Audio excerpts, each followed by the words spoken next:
કોલી પટેલો સાંભળજો ધ્યાનથી, આ દિવેલ પીધેલા ચહેરા જો હસતા રાખવા ઊંઘમાય, બાકી તો 50 તોલા હોનું પહેર્યું ને તો હું જોઉં લોકો લગ્નમાં મોટી સાડીઓ પહેરે પણ હસી ના શકે. મોક્ષ એટલે શું? સરદાર વલ્લભભાઈ પટેલ, દેશનો મુખ્યમંત્રી, 42 વર્ષે પત્ની મરી ગઈ, બીજા લગ્ન ના કર્યા, અને 75 વર્ષે જયારે મરવા પડ્યા ને તો ખિસ્સામાં 275 રૂપિયા બેંક બેલેન્સ. દેશનો ગૃહમંત્રી 565 રાજાઓ પાસેથી 1-1 કરોડ લીધા હોત ને તો 500 કરોડ પટેલ પાસે હોત. અરે 1-1 પ્લોટ અને બંગલો લીધો હોત તો 400-500 પ્રોપર્ટી હોત. એ પટેલે એના છોકરાઓને કીધેલું કે ભૂખે મરી જાવ પણ દિલ્હી ન આવતા.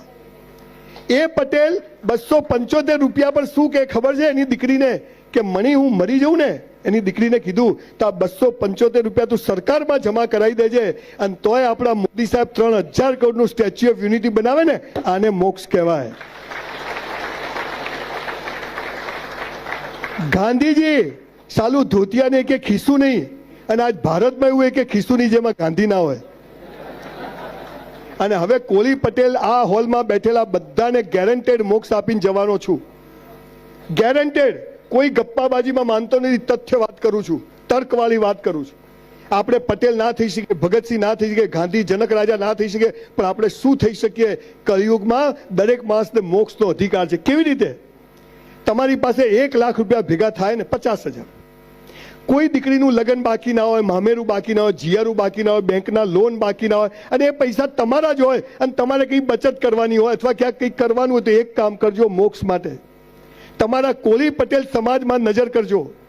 તમારા કુટુંબ પરિવારની કોઈ બેન દીકરી કુંવાસી દુખી હોય, એના ઘેર 12 મહિનાનું સીધું સામાન અપાઈ દેજો, જીવતા મોક્ષ મળી જશે. સાલા આપણે મર્સિડીઝમાં ફરીએ અને આપણી બેન પાસે સ્કૂટર ના હોય, અરે આપણો બનેવી ગમે તેવો પિત્તળ હોય, બેન મારી છે, કુંવાસી મારી છે. આ ભાવ પેદા કરો. હું પેન્ટ હાઉસમાં રહું 10,000 ફૂટના, અને મારી બેન ભાડે રહેતી હોય, લાનત છે સાહેબ. આ દેશની તાકાત હતી.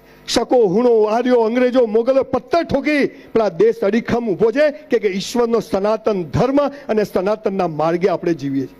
સાહેબ કશું હાથે નથી આવવાનું. આ બધું અહીં નહીં. છોકરા આ બેટી બધું કાઢલે છે, કાઢો ડોહાને. 2 જ નિયમ છે, મૂકીને જાઓ કે આપીને જાઓ, લઈને જવાનું નથી. અને છેલ્લી એક ટેલ નાખવા સમાજ પાસે વડીલો બેઠા છે. દિવેશભાઈ તમારે ઉપાડ્યા જેવું કામ છે. હું જે એક યુનિવર્સિટી બનાવું છું, કોલી પટેલ સમાજ પોતાની એક યુનિવર્સિટી બનાવે, સ્કિલ ડેવલપમેન્ટની યુનિવર્સિટી બનાવે.